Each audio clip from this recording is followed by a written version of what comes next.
how do you expect to have a charge in your thoughts?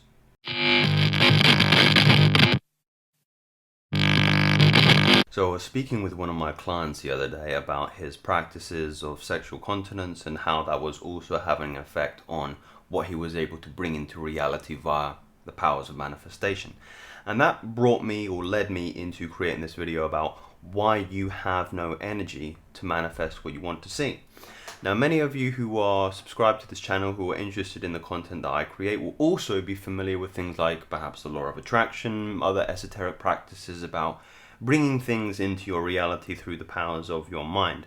Now, one of the absences in some of the subject matter that you'll find on some of these so-called gurus, channels, manifestors, and law of attraction artists is this concept of energy. You need to have energy in order to bring these things into your reality. So let's strip this back to basics first. Why is it, or how can I prove that you have this power? Well, you are first and foremost a receiver. Your spine is a receiver for information, and on the top end of the receiver, your spine, you have everything that helps you receive information. So your brain, your ears, your eyes, the things you smell, your mouth, all a receiver for information. Not many people know that conversely, you are a transmitter, that you can transmit information, not just vocally, not just through the subtle nuances in your micro expressions, in your body language, let's say, but also your thoughts. So your thoughts can have a physical reaction on 3D reality. However, the subtleness and sensitivity in which you can detect this is often impaired because of the lag effect on reality, or the delay, as it were, when you have a thought to when you see it manifested in concrete reality. It's not nebulous, it's not non-tangible, it's actually something you can perceive through your five senses. Just a quick little caveat to that approach is the way you can typically understand how this is true is when people say things along the line of, if you think pleasant thoughts, you will be pleasant. If you think depressive thoughts, you will experience depression. And this is true. However, it's that lag time in which you can, again, grasp it with a little bit more acuity, let's say. So back to this idea of manifesting and how to bring things into quicker succession in regards to your energy. Well, as I mentioned before, a lot of these gurus will talk the talk about these ideas and the methods behind bringing things into reality, but you have to have energy first in order to do so. If you are going to have these mental rehearsal scenarios in regards to what you would like to see come into fruition and what you're imagining is real in the space in which your eyes are closed, and then feeling the emotions, which are energies in motions, again, the energetic part of it is key because you need to feel it kinetically in order to trick your body into believing it's real, because that's what you have to do. The nervous system doesn't know the difference between an imagined event and a real event. So essentially you're convincing the body that this is the reality that you already live. So if you wanted to have a new job with a certain amount of benefits and salary, you have to feel that it is real first, and that's how you bring it into quick succession. But I seem to be dancing around this idea of energy at the moment, and I want to come back to this idea that you are not just a receiver of information but a transmitter as accordance to your spine. So I'm going to reference the book The Subtle Body here.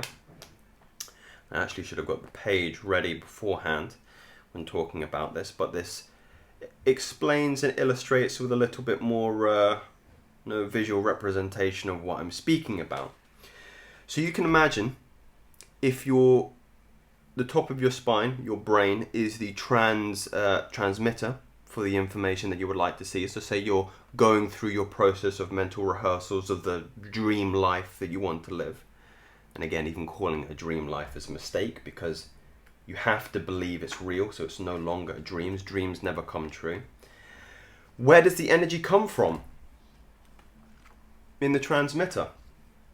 Think about a ordinary transmitter of information, like a telephone pole or some kind of other structure that is similar. Here it is. Where would the energy come from? Is it at the top of the transmitter or is it at the base of the transmitter? It's at the base of the transmitter. It's by the generators.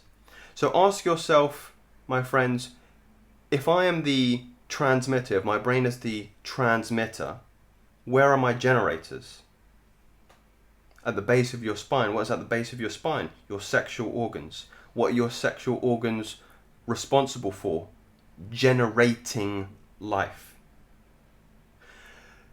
I've mentioned this many times before, but many people do not understand that the function of those systems are twofold: for generation and regeneration, for generating a life outside of the human body or regenerating life.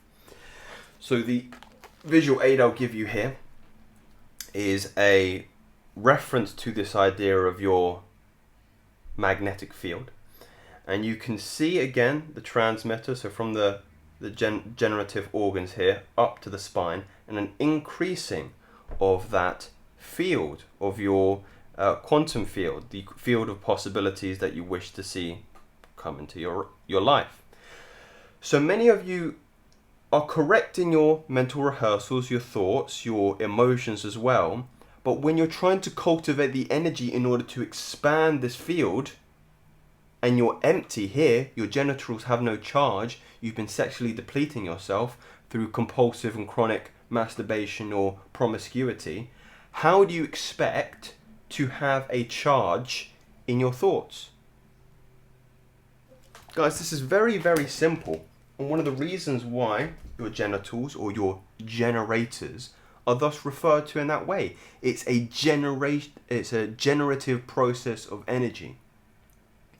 So you need to start asking yourself, okay, if I want to be successful in this vein of bringing things into my reality, into creating and being the designer of my reality, which men are, we're creative beings by nature, I need to have the energy in order to do so. How do you expect to build a building with no bricks? How do you expect the petals to bloom on a flower if the roots are broken? People are talking about opening their third eye and accessing the spiritual realm. You need to heal your root first. How do you expect to build a skyscraper if the foundation is weak?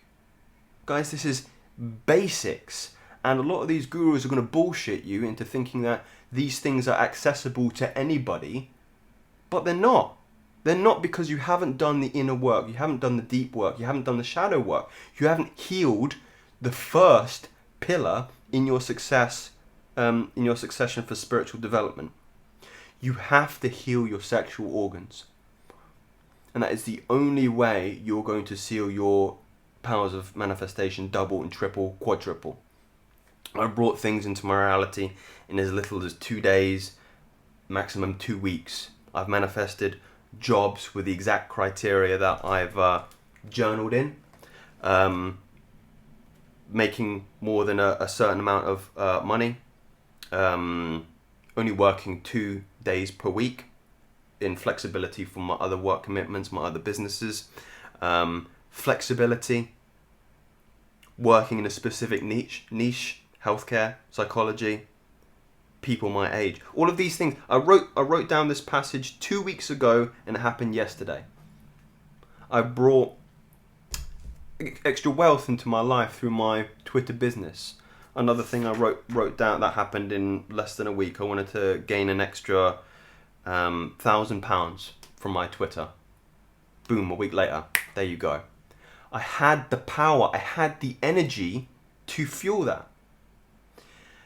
And the reason why you're not seeing it happen is because you have no charge there. There's nothing to create that field of polarity to expand your magnetic field. In order for something to have power, to have gravity, as it were, there needs to be a conductance field between the positive and the negative. Your positive is your thoughts, and negative is a sexual organ. The creative thought is the masculine principle. The sexual part is the feminine principle. I don't care if you've got a dick or balls. Your sexual organs are female in nature in regards to the 3D world, because that is the creative element. That is nurture. That is the divine feminine herself. We create order through the thought. The masculine principle is the order, is the creative. We create the world. Men create the world. But you need to have the power of the feminine to be able to facilitate that. You need to have both. It's not enough to just have one. Okay, brothers, I didn't want to make this video too long as we're bang on 10 minutes now, so I hope this gave you something to sit with and meditate on deeply. Heal yourself, and you can become a divine creator as you were born to be. You are God incarnate. If you subscribe to anything of which I've said here, my friends, and you can subscribe to me. If you're looking to heal yourself very quickly, I have a course down below that lets you quit porn in less than 2 weeks and helps you manifest that energy, bring it up. There's some other free courses down there that you can check out, raising your testosterone, other courses on fasting as well. And if you want to follow me on Twitter, you can do that. My handle's below. But with that being said, hope you enjoyed, and I'll see you again very soon. Take care.